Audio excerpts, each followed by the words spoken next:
We decided to go camping in a remote national park known for its secluded trails and breathtaking scenery. The area had a reputation for being peaceful, ideal for those wanting to escape the city's noise and reconnect with nature. We arrived on a Friday afternoon and set up our tent at a campsite beside a crystal-clear lake. The view was stunning, and the silence was profound, broken only by the gentle lapping of the water and the songs of birds. It was exactly what we were looking for, a serene retreat. On the first night, we began to notice something unusual. As we sat around the campfire, chatting and roasting marshmallows, the sounds of the forest seemed more intense than usual. There was a feeling that something was moving in the shadows, but whenever we looked, we couldn't see anything. We thought it was just our imagination, perhaps fueled by the darkness and isolation. As night fell, the silence became even more oppressive. While trying to sleep, we began hearing a constant sound of footsteps around our campsite. It was a faint, almost imperceptible noise, but it repeated regularly. We went outside to check, but the darkness made it difficult to see anything beyond the shadows. The situation worsened on the second night. While lying in the tent, we heard the sound of branches breaking and something scraping against the side of the tent. Fear started to set in, and we decided to use a flashlight to investigate. We found nothing, but the feeling that something was outside persisted. We decided to use the daytime to explore the surrounding area more. We found a small trail that seemed to lead to a more remote area. Following the trail, we came upon what appeared to be an old, long-abandoned campsite. There was an unsettling feeling around that place, as if we were intruding on something we shouldn't be. Back at our campsite, the situation continued to deteriorate.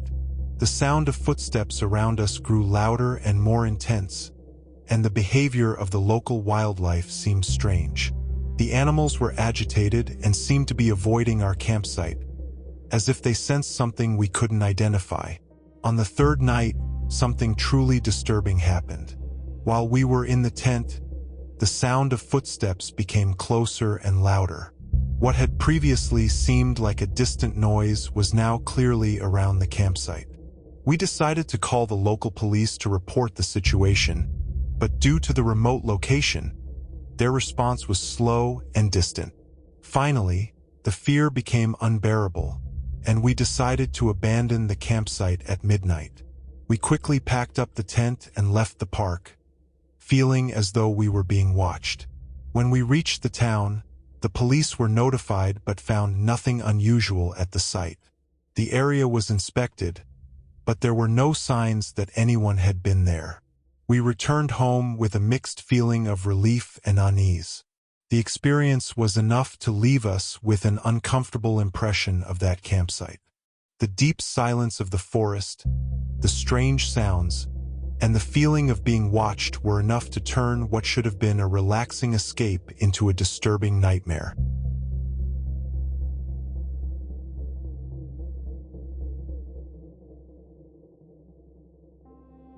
It was one of those weeks when everything seemed to be going right, so my group of friends and I decided to spend the weekend camping in a lesser-known area of the national park.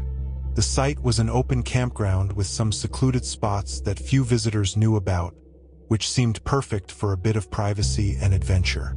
We arrived on Friday and set up our tents in what seemed like the ideal spot, near a gently babbling brook. The campground was isolated, surrounded by dense forest, and, as it appeared, we were the only visitors in that area. As the sun set, the tranquility of the place was comforting. We lit a campfire and spent the evening chatting and enjoying each other's company. However, in the early hours of Saturday, something inexplicable happened. I was awakened by a bright light illuminating the inside of our tent, as if someone was using a high-powered flashlight right next to us. I stepped outside to investigate, but to my surprise, the light seemed to be coming from a distant area, deep within the dense forest. At first, I thought it might be another camping group, but the glow was intense and steady, as if a massive light source was on in the middle of the forest. We decided to explore the source of the light. With flashlights in hand, we followed the glow. As we approached, the light grew more intense and almost blinding, as if it was guiding us. The forest seemed different, with an eerie feeling that something was out of place. The trees were more spaced apart, and the ground was covered with a layer of leaves that crunched under our feet. Eventually, we reached a clearing where the light seemed strongest. To our surprise, there was no visible light source, just a vast area illuminated in an odd manner. In the center of the clearing, we found an old lighthouse beacon, similar to those used in maritime lighthouses, but without any supporting structure. It was a massive object and seemed to be abandoned, with the light emanating from its base. We were baffled. There were no visible signs of electrical power, and the beacon appeared to be functioning on its own. We tried to get closer, but the light was so intense that it was impossible to make out any clear details. We decided to return to the campsite, intrigued and somewhat uneasy about what we had discovered. The following night, the situation worsened.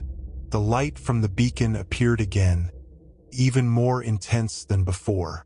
Additionally, we started hearing unusual sounds coming from the forest, as if something was moving swiftly between the trees. Sometimes, it felt like we were being followed by an invisible presence. The feeling of being watched became nearly unbearable. The beacon seemed to be subtly shifting its position, and the light now shone in a strange pattern, as if trying to communicate something to us. In a panic, we decided to abandon the campsite at midnight, hurriedly packing up the tents and leaving the area. The next day, when we reported our experience to the park rangers, they seemed surprised, but no records of such a beacon or any unusual activity were found. We were told that the area where we camped was known for having few visitors and that there were no installations capable of generating that amount of light. Back in town, the experience left an indelible mark on our memories. The beacon in the forest, the strange light, and the inexplicable sounds created a sense of discomfort that we couldn't shake. To this day, we try to find a logical explanation for what we saw, but the lack of clear answers has made this experience a mystery we'll never fully resolve.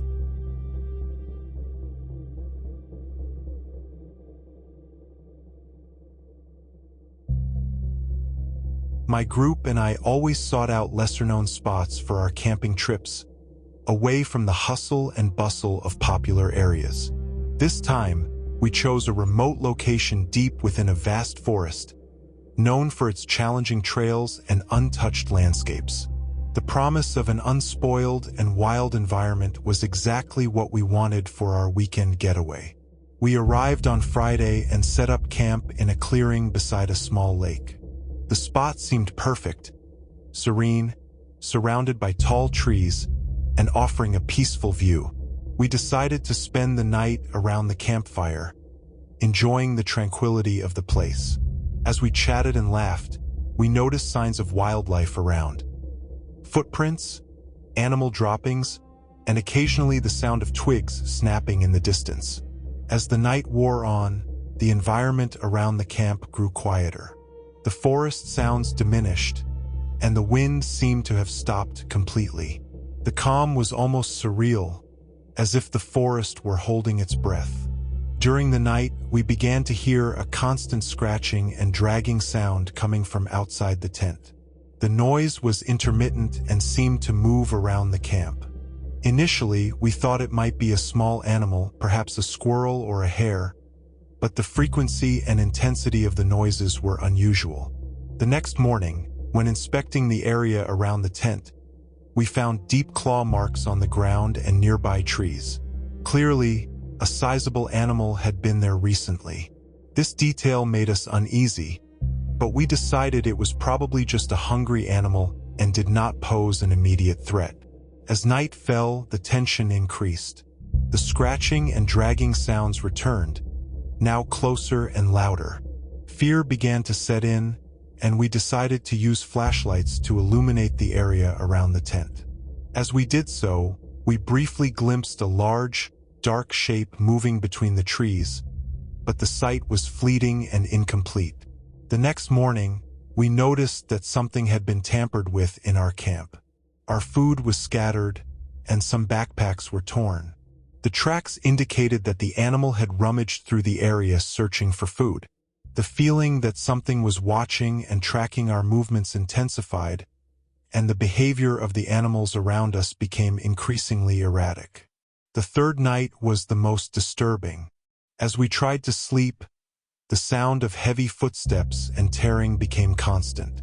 The noise seemed to come closer and closer, and the feeling of an invisible predator drawing nearer was almost unbearable.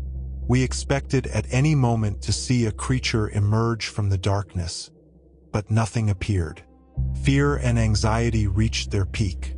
Finally, we decided to abandon the camp in the middle of the night.